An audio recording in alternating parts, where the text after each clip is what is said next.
ఇది నిజమా అంటే లైక్ చరణ్ గారు మీకు అక్కడ బాంబేలో హౌస్ కి హెల్ప్ చేశారని? I stayed in his house.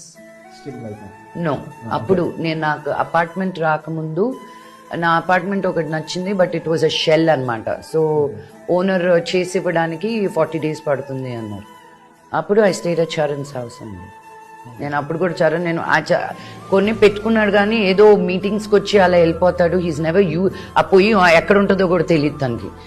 నువ్వు పాపతో వెళ్తున్నావు అక్కడే ఉండంటే, లేదు చరణ్ నేను హోటల్లో ఉంటాను, నేను ఇంకో ఫ్రెండ్ ఇంట్లో ఉంటానంటే, నువ్వు పాపను తీసుకొని వెళ్ళి అలా అంతా చెయ్యొద్దు, నువ్వు ఇక్కడే ఉండు అని చెప్పి హీ ఇన్సిస్టెడ్. నేను తనతో వినకపోతే తను హనీ చేత ఫోన్ చేయించి, I will never forget this, నేను ఎక్కువ చెప్పుకోలేదు కూడా, ఇది కాన్ఫరెన్స్ కాల్లో పెట్టి హనీ ఏంటి హనీ అంటే, నేను కాదు నువ్వు చరణ్ మాట వినట్లేదంట అందుకని నా చేత ఫోన్ చేయిస్తున్నాడు అంటే, వాళ్ళిద్దరూ నన్ను కన్విన్స్ చేసి నేను బాంబేలో ల్యాండ్ అయ్యేసరికి the keys were given to me, నీకు కావాలంటే ఈ అబ్బాయి ఉంటాడు లేకపోతే అక్కర్లేదు, ఇల్లు నీది అని చెప్పి.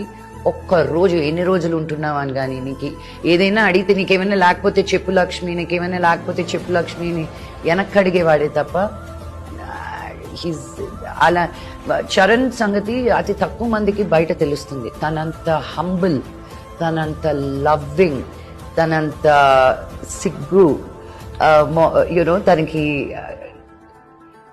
అలాంటి వ్యక్తిని మీరు ఎక్కువ కలవరు.